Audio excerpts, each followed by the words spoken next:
Hello and welcome to a Smurd P video, and we are looking at X-Men today. And we have the Dortmund cover, which is very nice, and this is issue 13. So new team, fresh start, and we have Iceman on the front. Now this story isn't sort of X-Men driven in my mind, because it is part of a tie-in event. That tie-in event is X-Men, Avengers, Externals, or Avengers, X-Men, Externals, whatever you want to call it. Anyway, I heard from Jenny that actually it's not that bad, and I've been tempted to check it out. Or I may wait, I'm not sure. I may decide after I finish this, but I've read this story, and I guess the difficult thing for me was the fact that I have no idea what is going on in this main story.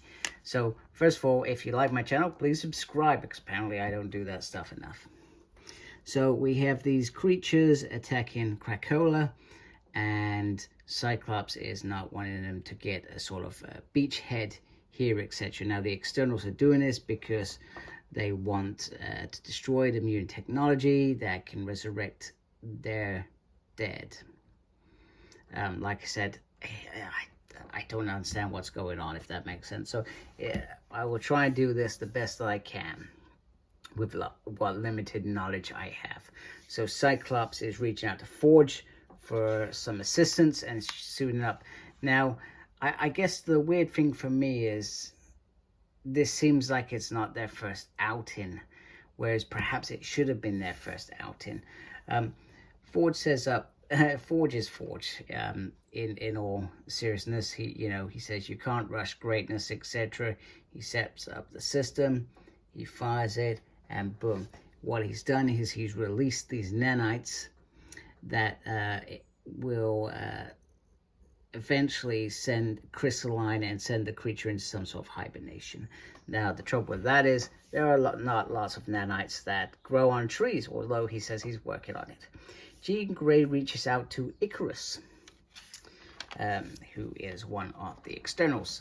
Bear in mind, yeah, I've watched, well, I think I watched the film. I think I was drunk at the time, to be fair.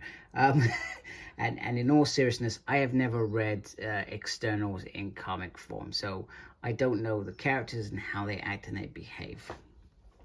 Icarus, this reminds him how strong Jean Grey is in terms of reaching out into his mind. And then he talks about the Hex and their powerful Externals, and once they're set on a path, they won't stop, etc. And because the way that I'm reading this is that they keep getting resurrected through some machine or cloned or something like that. That's how I understand. So if you want to neutralize them, you've got to destroy this, and this is in the Pacific, which is, I think, nearby Krakoa. However, there are force fields, etc., and they are strong in there. But I can help you. So it acts like they've built some sort of relationship. I'm not sure how many issues of this event have happened before this little tie-in. But they seem to have some sort of friendship going on. He also makes it clear that if any Externals die, he will not help them at all. So, which is pretty interesting. So we got the whole new team here. So we got Jean Grey, Cinch, Iceman, Havoc. We got Icarus as a guest star. Then we got Firestar, Forge, Magic, and obviously Cyclops in this Resurrection Blues. So Gerry Duggan is still the writer, although I guess he's planning into a bigger picture in terms of the event.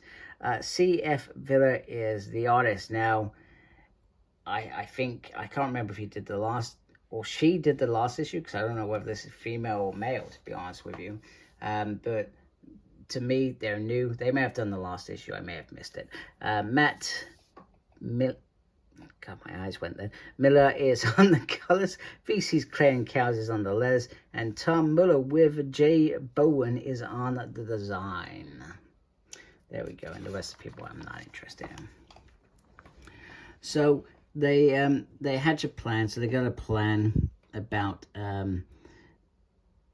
going to breach and cut these fuel lines, etc. here, and Iceman powers up to do some finishing blows, etc. So he changed his portions. Now we know in Age of Apocalypse he could do that. Even in Uncanny X-Force he could do that.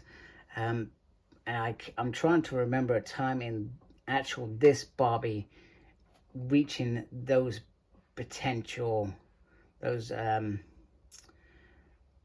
potential. Now I know in 2014's X-Men run he certainly did something big in that world big, and I'm trying to remember if it was around that sort of thing. Anyway, Cinch is synced up to Forge and is they're trying to come up with a plan, etc., to get inside, because there is a machine down there that it's like a force field, and unless you're an external you can't get in there.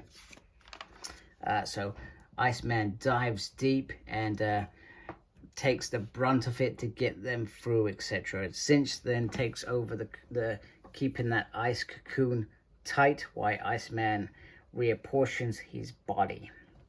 Icarus makes the explosion, which gives them their in, and they are ready.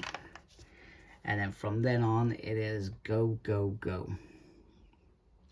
It's a hot landing zone, as Magic puts it. So they're getting stuck in, etc. They are trying to defeat them, and Forge looking at the machine, which is an energy filled machine, so if it goes up is going to cause a lot of damage. So he says we need to freeze it, we need to freeze it all. So Cinch then hooks up with Iceman to do that. We also get these little statements about Cinch now being an Omega mutant, and he says he doesn't want to be that high up because that makes him a target via Nimrod. So they also drop in Nimrod in there, etc., in this kill list, this Nimrod kill list. I don't think that's been dropped in, maybe dropped into one of the other titles, a kill list. I don't think I've seen anything like that, but it is dropped in there. So just to keep, so Gerry's dropped in a hint about future issues once this event is over, because that is going to be the hot topic of this next run, I hope, you know, Orchis, etc. So why Cinch is cinched up with Iceman, he gets maimed. Luckily for him, he is cinched up because he can recover and he can go on the offensive, thankfully.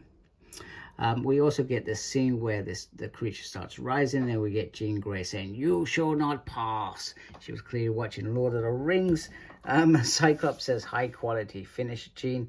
She says, "Shut up." It's quite kind of a blunt response, etc.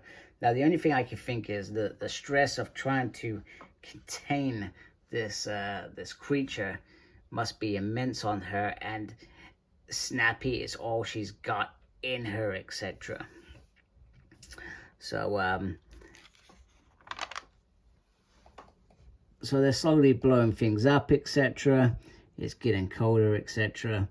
And they eventually do it. The engine is eventually cold. It's frozen. And then they need a quick exit. So also Farsars refers to Magic as a Captain America sort of figure, with the way she orders. And I'll be honest with you, I love Magic being part of Cyclops' team. For a long time, she sits very well in Cyclops' world because she understands how Cyclops leads, etc. So she will fit very nicely into this title, in my opinion. And then it's go, go, go as everything is about to blow. Iceman says he hasn't developed this much ice since Mars, the reformatting of Mars. And then there is a quote, "Don't let Magneto hear you say that, because it's not Mars anymore." So they all escape. Havoc, probably still being the most mentally disturbed X-Men right now, says, you know, we should check on the Blob and see if the Green Lagoon is up and running, whilst being told he that they don't know if the 5 have actually survived. And she says, you want to go to a bar? He says, well, I want to check Blob was alive, you know. It's a, it's a good thing. However, then we get this booming voice. People of Earth, this is the Mysterons. It is not the Mysterons, by the way. You are bickering children. The planet is ruined. You have destroyed it, etc. And we have come. We are your judgment day. You have 24 hours to justify yourself. Yeah, I think it's cool. I like this bit. I feel like this is where it should stop, but no, it does not stop. We get this beautiful artwork of the Celestial, and the Celestial is apparently the one that was at Avengers Mountain. I've not been reading that, so I have no idea. And he says, "You're X-Men. You will be no tomorrow." Blah blah blah. And then Ford says he's got some ideas on how to neutralize a Celestial, which is awesome. And yeah, that's pretty much it.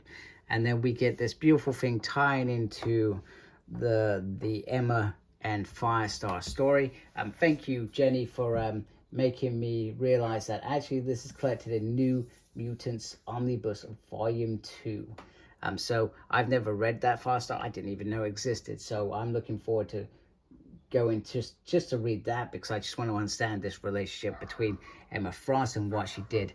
Now, this is from Bart Jones, which is Angelica's father, and he writes to her saying, you know, if you're planning on doing something twisted, bringing her into your games, etc., you know, sort of watch out, you know, and you should have just apologized and be done with it, blah, blah, blah, blah, blah. Anyway, it was quite interesting to have that in there. Now, I don't usually like these things at all. I really don't. I find them, what's the word? A comic should not need extra pages to explain something. It should be told in the story here, with whether that be via picture or via words. This is where it should happen. So maybe it should have been Emma Frost picking up a letter in the thing and, you know, reading it, you know, that sort of thing, and then talking to somebody about it. I don't know. But yeah, you know, it is what it is. So I think there is obviously another issue where there is a tie-in with this event, etc. It was all right. I feel like I would have preferred it if this was just starting afresh and they were finding their own feet amongst this new team. But do you know what? It is what it is. It's dropped in there. You know, I'm going to read that event at some point. Maybe I read it as a whole on Marvel Unlimited, or maybe I go and purchase comics. If I purchase comics, I may, you know, talk about it, but I feel like I'm maybe like a good month or so behind them anyway, so I'm not sure that that's a good idea anyway. So anyway, I hope you like my review. If you do, please subscribe to my channel. Thank you to those that subscribe to my channel. If I can talk. Jenny, I'm looking forward to hearing your thoughts on this issue. Or were you disappointed because it's part of a crossover? Or did you find certain things in there interesting, characterisms? How did they gel, etc.? Look forward to that part, mate. Make sure you look after yourself these days. Very, very important you look after yourself. The world is absolutely bonkers. And as always, embrace the geekiness. Take care. Goodbye, folks.